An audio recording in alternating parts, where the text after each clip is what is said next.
माता स्वरूपं माता स्वरूपं देवी स्वरूपं देवी स्वरूपं प्रकृति स्वरूपं प्रकृति स्वरूपं प्रणम्यं प्रणम्यं प्रणम्यं प्रणम्यं। बोल माता आदिशक्ति जगदम्बा माते की। इन क्षणों पर यहाँ उपस्थित अपने समस्त चेतनांशों, शिष्यों, माँ के भक्तों, श्रद्धालुओं एवं इस कार्य व्यवस्था में कहीं पर भी लगे हुए अपने समस्त शिष्यों, कार्यकर्ताओं एवं सभी जाति धर्म संप्रदाय की धर्म प्रेमी जनता को अपने हृदय में धारण करता हुआ माता आदि शक्ति जगजननी जगदम्बा का पूर्ण आशीर्वाद प्राप्त करता हुआ अपना पूर्ण आशीर्वाद आप समस्त लोगों को समर्पित करता हूं।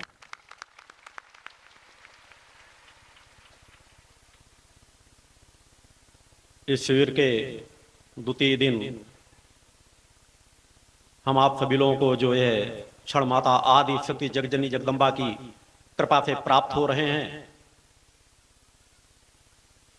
हम एक कदम भी किसी दिशा पे चलते हैं, हम कुछ भी बोलते हैं, हम कुछ भी करते हैं, यदि वह धर्म पथ का कार्य है तो हर पल वह प्रकृति सत्ता की देन मान करके चलना चाहिए कि हमसे कोई भी अच्छा सत्कर्म हो रहा है, कोई भी अच्छाई हो रही है, कोई भी अच्छा कार्य हम कर रहे हैं, एक क्षण भी हमें सत्मार्ग का प्राप्त हो रहा है तो यह सब उस प्रकृति सत्ता की ही देन है। हर पल हमें उस प्रकृति सत्ता के प्रति नतमस्तक होने का भाव बना रहना चाहिए।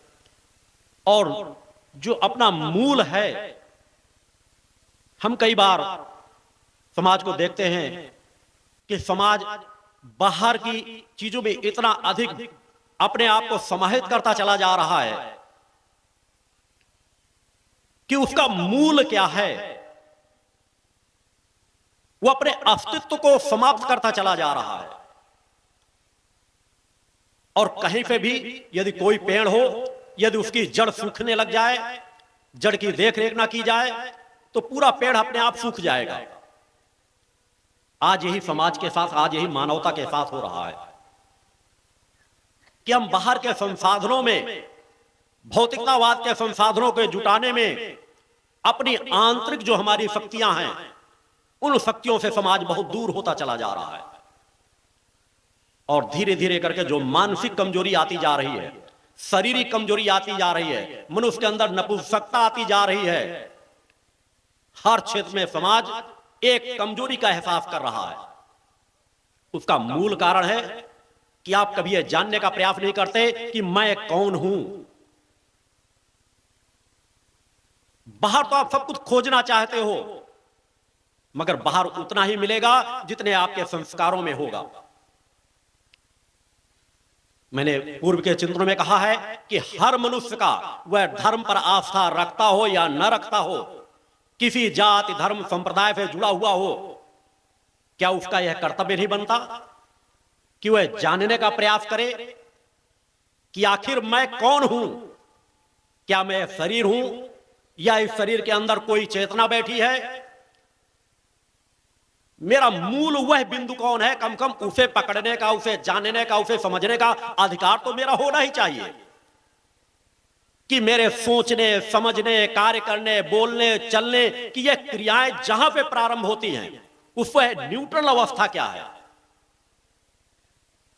आप सोना तो जानते हैं कि हमारा स्थूल शरीर थक गया, हमको अब विश्राम की जरूरत, हमें सो जाना है। मगर आपकी मानसिक शक्ति, आपकी बुद्धि की शक्ति, आपकी चेतना की शक्ति, आपकी सतोगुणी कोशिकाएं, ये किस तरह कमजोर होती चली जा रही हैं, आपको इसका एहसास ही नहीं होता। और यह किस तरह चैतन्य होंगी? जिस तरह सोने से आपके स्थूल शरीर को राहत मिल जाती है। आपका शरीर थक गया हो, आप विश्राम करने चले जाएंगे, सोने चले जाएंगे, आपको कुछ एनर्जी प्राप्त हो जाएगी।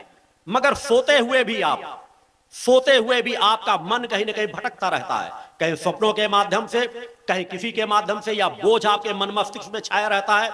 एक पल के लिए भी मानो न्यूट्रल अवस्था को प्राप्त नहीं कर पाता कि आखिर वह कौन सा बिंदु है हमारे शरीर के अंदर, कौन सा ऐसा स्पॉट है जहां से सभी क्रियाओं का प्रारंभ होता है, जहां से हमें एनर्जी प्राप्त होती है। सब कुछ ना मानो, देवी देवताओं को ना मानो, अपने आप को तो मानना शुरू कर दो। तुम स्वतः एक सिद्ध हो। प्रकृति सत्ता माता आदि सत्य जगदंबा की सबसे सुंदर कृति हो। सबसे प्रकट सत्ता ने आपको नजदीक माना है, नजदीक स्थान दिया है।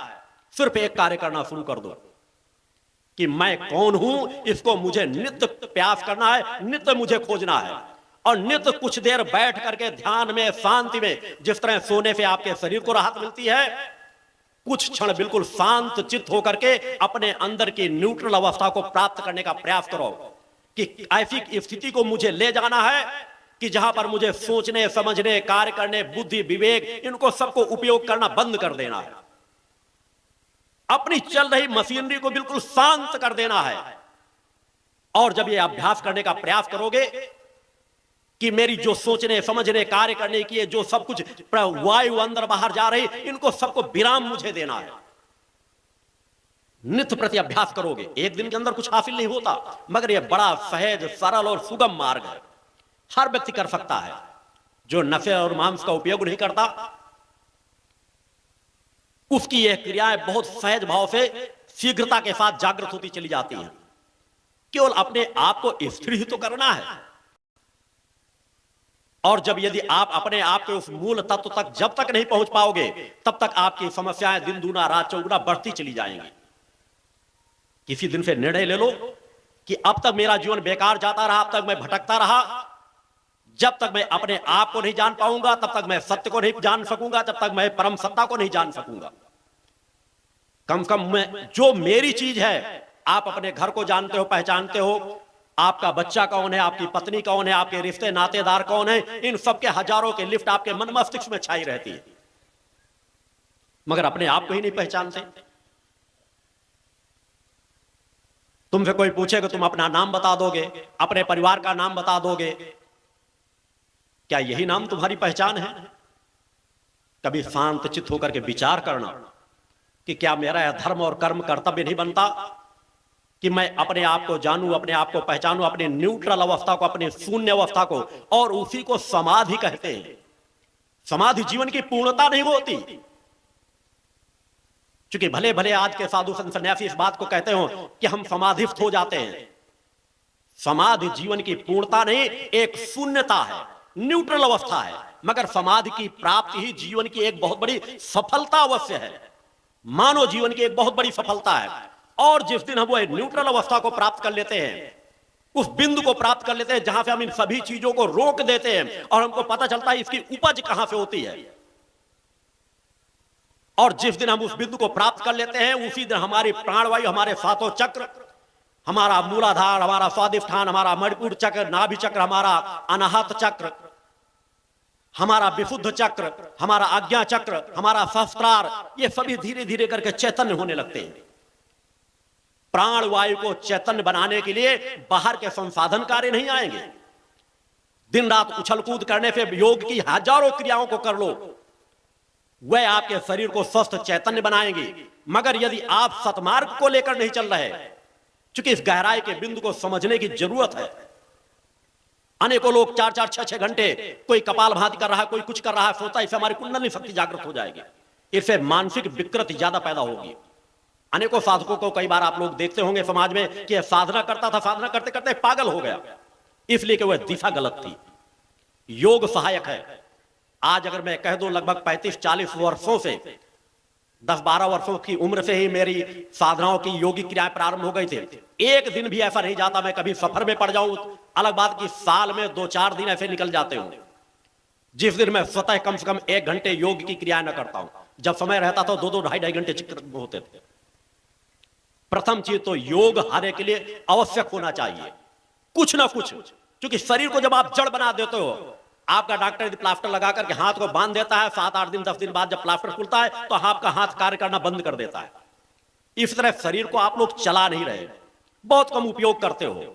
आपके इतने बाहर के संसाधनों पे आप लिप्त हो गए हो कि अधिकतर समय आपका बैठे बैठे गुजरता है, तो आपकी कोशिकाएं मरती जा रही हैं और शरीर की कोशिकाएं जिस तरह संकुचित होती चली जाएंगी, तो इसका अहित केवल आप तक सीमित नहीं है, आप आने वाली वंश परंपरा के हत्यारे बन रहे हो। आप अपने बच्चों से प्रेम नहीं करते, या तो आपको संतान उत्पत्ति के बारे में सोचना नहीं चाहिए।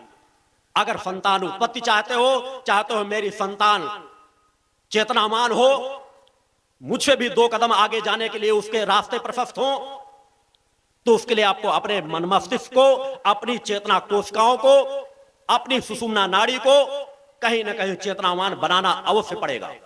नहीं, जन्म दर जन्म अनेकों लोग मेरे पास आते हैं, गुरुजी हमारे बच्चे की मानसिक कमजोरी नजर आती है। मैं उनके पिता, सबसे पहले उनके पिता के चेहरे को देखता हूं। अब मुझे लगता है अगर 5% 10% इनकी कमी है, वही उभर करके 25% बच्चे में चली गई है।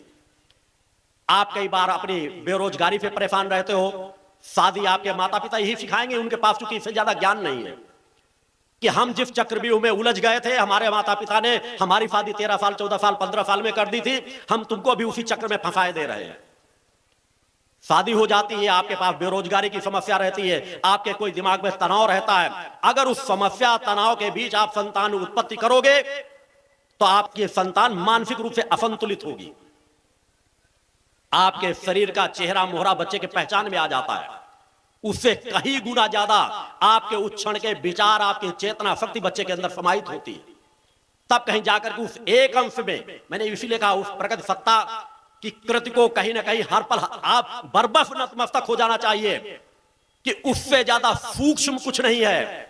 और उस सूक्ष्म में इतना बड़ा सुपर कंप्यूटर फीड है कि उस सुपर कंप्यूटर में अनेकों जन्मों के कर्म संस्कार, माता पिता के, रिश्तेदारों के, भाई बंधुओं के, वह सब योग समाहित हो जाते हैं।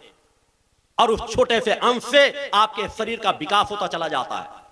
आपके अपने कर्म पूर्वजनित वह आपकी सहायता करते हैं आपके अच्छाई बुराई में, और आपके माता पिता परिजनों के भी वह कर्म संस्कार सहायता करते हैं। तो जन्म दर जन्म आप समस्याओं में जब ग्रसित हो, संतान उत्पत्ति का भी एक जो लक्ष्य रहता है, आपका जीवन जब बड़ा संतुलित हो, मर्यादित हो। गृहस्थ जीवन के बारे में मैंने कहा विस्तार से कभी मैं लेखों के माध्यम से दूंगा। यह एक ऐसा धार्मिक क्रम होना चाहिए कि जिसमें किस तरह की आपकी क्षमता हो, किस तरह आपके विचार हो, किस तरह की आपकी सोच हो, किस तरह आप तृप्त का जीवन जी रहे हो, मानसिक रूप से आपकी कोई कमजोरी तो नहीं है, तब आप कहीं संतान उत्पत्ति के बारे में सोचे। और उसी के लिए मैंने यही कहा है कि अगर आपकी कहीं ना कहीं कमजोरी महसूस हो रही है, तो उस कमजोरी को बार बार मन मस्तिष्क में ध्यान में भी मत लाओ। ऐसा इस भूतल पर कोई भी प्राणी नहीं है जिसके अंदर कुछ ना कुछ अच्छाई ना हो। उन अपनी अच्छाइयों को पकड़ लो। डूबते को तिनके का सहारा बहुत होता है, और उन अपनी अच्छाइयों के एक एक अच्छाइयों के सहारे से अपनी धीरे धीरे दूसरी अच्छाइयों को बढ़ाते चले जाओ। सहजता का जीवन जियो। हमें खोजी प्रवृत्ति अपने मन मस्तिष्क में लेना है कि माता आदि सत्य जगन्नी जगदम्बा जो अनंत लोकों की जननी है, ब्रह्मा विष्णु महेश जिनके चरणों में नतमस्तक होते हैं, हम उसी परम सत्ता के अंश हैं। हमारी अपनी क्षमताएं क्या है, हमारे अंदर की चेतना शक्ति क्या है, एक खोजी प्रवृत्ति रखो, एक सोच अपने अंदर लाओ, एक विचार अपने अंदर लाओ। 24 घंटे में कुछ ना कुछ समय ध्यान साधना के लिए, मन मस्तिष्क को एकाग्र करने के लिए दो। आपको 4 घंटे की नींद में वह रेस्ट आराम में नहीं मिलेगा जो यदि आपको 5 मिनट या 10 मिनट अपने शरीर को शून्यवत ले जाने का अभ्यास पड़ जाए। वह 5 मिनट में, क्योंकि मशीनरी जिस तरह आपकी कोई मोटरसाइकिल हो, गाड़ी हो, यदि वह बराबर रोड में आप दौड़ा रहे होते उसकी मशीनरी जल्दी बिगड़ेगी। खड़े खड़े भी आप स्टार्ट रखें तो भी मशीनरी 2-4 साल ज्यादा बढ़ जाए, मगर बिगड़ेगी तब भी। मगर यदि इंजन को बंद कर दिया जाए तो उसकी लाइफ और बढ़ जाती है कि जब हमें जरूरत हो चलाएं, और जब बंद कर दे तो पूरी तरह से वह और अधिक ठंडा हो जाएगा इंजन, और इंजन का जब शांत रहेगा तो उसका उपयोग नहीं होगा, तो वो उसी तरह बराबर बरकरार रहेगा। उसी तरह हमारा शरीर भी एक मशीन है, इसको मशीन मानो। ये जो बाहर हमें जो कुछ भी मिला है, इसको उपभोग में मत लगाओ, इसको उपयोग करो। जिस तरह आप मशीनों की देखभाल करते हैं, इस तरह इस शरीर को अच्छा क्या लग रहा है इसमें कभी मत पड़ो कि क्या खाने में मुझे टेस्ट अच्छा लग रहा है, क्या नहीं लग रहा। इस शरीर को क्या क्या तत्वों की जरूरत है, कितने भोजन की जरूरत है, उतना इसको धारण कराओ, उतना इसको प्रदान कराओ। और इस मशीनरी को बंद करने की क्रिया अवश्य सीखो। बड़े बड़े धर्म ग्रंथों का अध्ययन करते रहोगे ये अच्छी बात है, मैं कभी इस चीज की बुराई नहीं करता। आप रामायण का अध्ययन करो, गीता का अध्ययन करो, मगर अध्ययन करके उनके पात्रों के समान अपने आप को बढ़ाने का प्रयास करो। मगर अपनी मशीनरी को जो प्रकट सत्ता आदि सब जगजनी जगदम्बा ने दिया है, हम अगर उस मार्ग की ओर बढ़ना चाहते हैं, उसके भक्त बनना चाहते हैं, एक साधक बनना चाहते हैं, तो उसको जानने समझने का प्रयास करो। मैंने कहा न्यूट्रल अवस्था, एक सोच बनाना कि वह न्यूट्रल अवस्था, उस बिंदु को हम हासिल करें कि हमारा न्यूट्रल बिंदु कौन सा है, और उसके लिए आचार विचार व्यवहार इन सब में परिवर्तन लाना पड़ेगा। ऐसा नहीं हो सकता, क्योंकि मैंने कहा यही एक ऐसी नाड़ी हमारे शरीर के अंदर है जो ना किसी मशीनरी से जागृत हो सकती है, ना छल से जागृत हो सकती है, ना प्रपंच से जागृत हो सकती है, ना चाटुकारिता से जागृत हो सकती है। हम सोचे मां के चरणों में हम चले जाए, प्रसाद चढ़ा दें, वहां जयकारे लगा लेंगे, लगेगा हम भक्त भाव से नतमस्तक हो जाएंगे, साष्टांग दंडवत कर लेंगे, और बाद में घर में आके फिर अपराध करेंगे, फिर दूसरे के प्रति ईर्षा भाव रखेंगे, फिर अपना पड़ोसी, हमारे पड़ोसी को संकट आ जाए, कष्ट आ जाए, तो उससे हमको कोई हमारा मन व्यथित नहीं होगा। हम दूसरे का किस तरह अहित कर दें, दूसरे की धन संपदा किस तरह लूट लें, दूसरे के पास वैभव है तो हमारे पास भी वैभव आ जाए। इन सब चीजों से अलग हट करके सादा जीवन, सात्विकता लाओ कि मुझे अपने शरीर को जानना है, पहचानना है, तो जितने विषय विकारों में ज्यादा समय व्यतीत करूंगा, जितना हमारा लोभी प्रवृत्ति मेरे अंदर जागृत होगी, क्योंकि हमारे योगियों ने, ऋषियों मुनियों ने मार्ग बताया है, अष्टांग योग का मार्ग, यम नियम आसन प्राणायाम प्रत्याहार धारणा ध्यान समाधि। तो कम से कम तुम आगे की क्रियाओं को थोड़ा बहुत कर सको, अच्छी बात है, मगर यम का तो पालन करो, जो प्रथम सीढ़ी है कि सत्य, अस्तेय, अहिंसा, अपरिग्रह, ब्रह्मचर्य, इनका पालन करना सीखो, सत्य बोलना सीखो। सहजता से आपकी कोशिकाएं जागृत होती चली जाएंगी, उसके लिए बहुत कुछ करने की जरूरत नहीं। केवल आप अपने अंदर की खोजी प्रवृत्ति का भाव रखो और बाहर उसी तरह की क्रियाएं करो कि मुझसे कल तक क्या अपराध हो रहे थे, आज ऐसा कोई अपराध ना होने पाए जिससे मेरी कोई कोशिका कहीं ना कहीं दबने लग जाए। एक लंबी जब सोच आप बना करके चलोगे तो धीरे धीरे करके वो सतोगुणी कोशिका, हमारे अंदर सत रजब तम तीनों गुण समाहित है, और उनमें से किसी गुण का नष्ट नहीं किया जा सकता, क्योंकि प्रकृति की किसी कृत को नष्ट करने की सामर्थ्य किसी में नहीं है। कोई कह दे मैंने अपने शरीर के काम को नष्ट कर दिया है, कोई कह दे मैंने अपने शरीर के रजोगुण को नष्ट कर दिया है, लोभी प्रवृत्ति को नष्ट कर दिया, तो नष्ट कभी कोई कुछ नहीं कर सकता। भले आज के कुछ योगाचार कहते हो कि जिस तरह चने को भूंज दिया जाता है तो योग ऐसा करो कि जब हम वो अंकुर भूंज जाने के बाद वो अंकुर निकलना बंद हो जाता है। अंकुर को नष्ट करने की सामर्थ्य ना आज तक इस भूतल में किसी के पास रही है, और ना भूतल में कभी कभी भविष्य में भी हो सकेगी, क्योंकि सत रज तम की ही हम देन है। हम किसी गुणों को नष्ट नहीं कर सकते, हम उनको अपने अधीन कर सकते हैं। तमोगुण को, रजोगुण को सतोगुण के अधीन कर सकते हैं। यह प्रकट सत्ता ने हमें सामर्थ्य अवश्य दी है, मगर वह बीज रूप में हमारे अंदर बने रहते हैं। इसलिए आप अनेकों बार समाज को देखते हैं कि कई बार बहुत सुधरे हुए योगी भी भटक जाते हैं, साधना करते करते लोग वासनाओं में लिप्त हो जाते हैं, साधना करते करते लोग चोरी डकैती नाना प्रकार के अपराध करने लग जाते हैं। वह तब होता है जब वो सजग नहीं रहते, अपने अहंकार को बढ़ाने का प्रयास करते हैं। इसलिए कभी भी अहंकार में ग्रसित मत हो। आपके पास कितनी बड़ी सामर्थ्य आ जाए, वह सामर्थ्य सब उस प्रकट सत्ता की देन है, उसके पास अपने आप को हर पल शिष्य समान मान करके चलो। अहंकार आपके जीवन की शक्ति को नष्ट करता चला जाता है। अहंकार करो तो अपनी इष्ट पर करो, अहंकार करो तो अपने सतमार्ग पर करो कि सतमार्ग में अगर जरूरत पड़े तो मैं अपने जीवन को भी न्यौछावर कर दूंगा। वह भाव आपके अंदर होना चाहिए। अतः किसी को बीज को नष्ट नहीं किया जा सकता, हम उसको अपने अधीन करना सीखें। यह साधना के माध्यम से, तप के माध्यम से, समाज सेवा के माध्यम से, क्योंकि हम जब प्रकृति के साथ व्यवहार उसी तरह का करेंगे, ये नहीं हमारे लिए जो अच्छा है वो अच्छा है, दूसरे के लिए जो बुरा है वो बुरा होता रहे। आपका अपना परिजन खत्म हो जाए, आपको कितना कष्ट होता है, मगर रोड से आप जा रहे होते हैं, दूसरे का एक्सीडेंट हो जाए, वह मर रहा हो, तड़प रहा हो, आप एक निगाह देखेंगे और आगे बढ़ जाएंगे।